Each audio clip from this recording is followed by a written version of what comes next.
안녕하세요.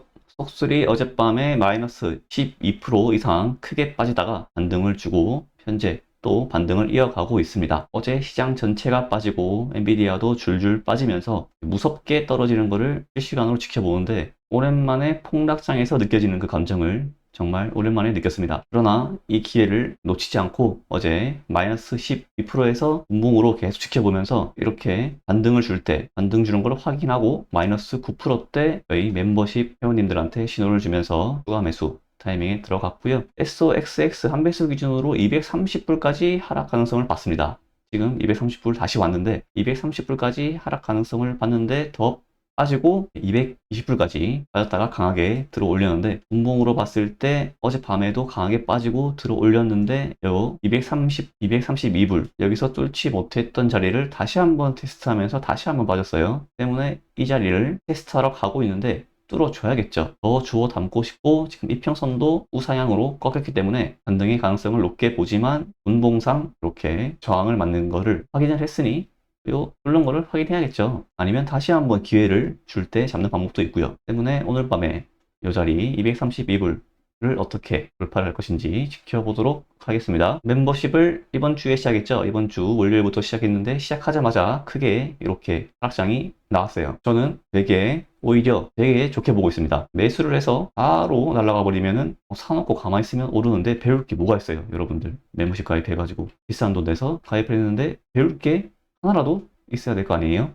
하나라도 건져가야 되는데 이럴 때 하락장에서 어떻게 대응하는지 그리고 또 하락장 때 주워 담은 다음에 반등이 나오면 또 어떻게 대응할 건지 이거를 제가 실시간으로 계속 공유를 해 드릴 거기 때문에 이번 하락장은 굉장히 의미가 있었다. 그리고 또 싸게 주워 담을 수 있는 기회를 줬다. 현금 가지고 있으셨던 분들은 어젯밤에 환호를 질렀겠죠. 저 또한 아직까지 현금 비중을 꽤나 가지고 있기 때문에 전체 비중에서 현금 비중이 절반 정도 되기 때문에 좀 더 떨어지면 오히려 좋아하는 입장에 가깝고요. 그러나 감정을 빼고 이성적으로 대응을 해야 되기 때문에 말씀드린 232불 돌파 여부를 지켜보도록 하겠습니다. CQ 또한 매수하지 못하신 분들은 지금 들어가도 굉장히 괜찮은 자리라고 보이고요. 스토캐스틱 또한 이렇게 거의 무릉덩이 근처에 다 왔죠. 여기서 말아 올리더라도 스토캐스틱은 조금 더 밑으로 빠지면서 무릉덩이를 얕게 만들 수 있습니다. 어제가 가장 저점이었다라고 이번 무릉덩이의 가장 저점일 수도 있다라는 거고요. 무릉덩이가 깊어질 수도 있어요. 이렇게 얕게 끝날 수도 있고 깊어질 수도 있기 때문에 비중 조절을 잘 해가면서 들어가야 됩니다. 하지만 여기서는 CQ를 가지고 있지 않으셨던 분들은 여기서는 1차 매수하기 굉장히 좋은 자리죠.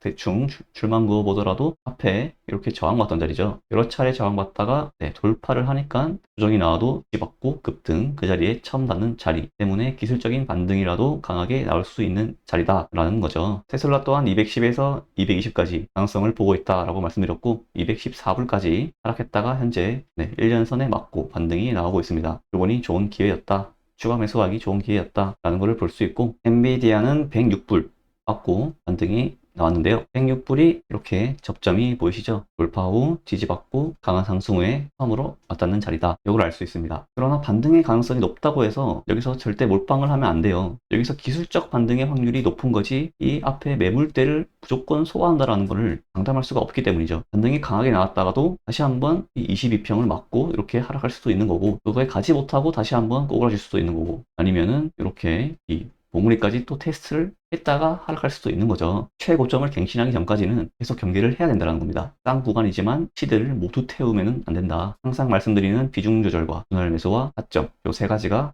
합이 합쳐져야 된다라는 거고요. BQ나 속술 다 마찬가지죠. TMF는 여기 1년선 기준이 타점이라 했는데 반등이 살짝 나왔지만 아직 멀었죠. TLT 같은 경우도 입이 닳도록 이 이평선을 뚫어야 된다라고 몇 번을 말했는지도 모르겠어요. 계속 말했는데 기어코 또 뚫로 차가다가 또 이렇게 빠졌죠. 돌파하고 안착하면은 산다고 매수에 들어갈 거라고 그렇게 말씀드렸는데 이렇게 기회를 안 오면은 있는 거죠. 그냥 뭐 9월 달에 금리 인하의 가능성을 뭐 높다 이렇게 말이 나오더라도 그것만 믿고 이렇게 막 들어가면 안 된다는 거죠. 중요한 자리를 돌파를 하고 돌다리도 두들겨 보고 들어가는 게 안전합니다. DLT, TMF 이렇고요. 오늘 밤도 시장이 어떻게 흘러가는지 주의 깊게 켜보도록 하고 혹시라도 이제 끝났어. 이제는 하락장이야. 라고 패닉셀 하신 분들이 있기를 바라고요. 이렇게 상승장이 이어지니까 TQ는 100불이 넘어간다, 속술도 100불 넘어간다 라고 말하는 사람들이 많았습니다. 그런데 이제 이렇게 짧은 시간에 폭락을 하니까 바로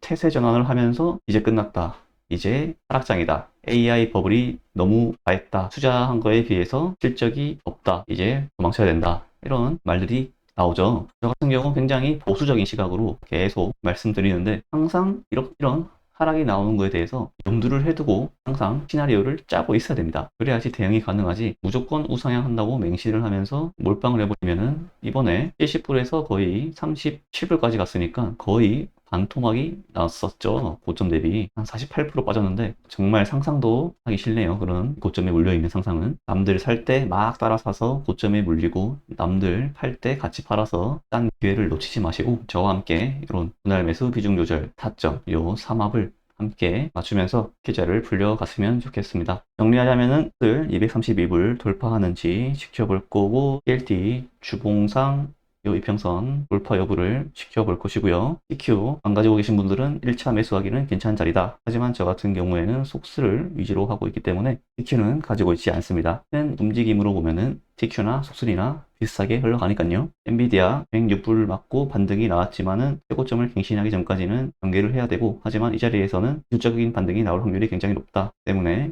추가 매수했어도 굉장히 좋았던 자리다. 하지만 엔비디아 최고점 돌파하기 전까지 경계를 해야 되는 것이고, 속술이나 TQ나 모두 이렇게 기술적 반등은 강하게 나올 수 있는 구간이다. 하지만 또 최고점을 돌파한다라는 보장은 없을 것이고, 기술적 반등이 강하게 나왔다가 매물대에 봉착하면 또 흔드는 구간이 나올 것인데, 그때도 잘 지켜봐야 할 것이고, 그때 비중 조절을 어떻게 하는지 굉장히 중요하겠죠. 그러면 시장이 어떻게 움직이는지 계속 지켜보도록 하겠습니다. 감사합니다.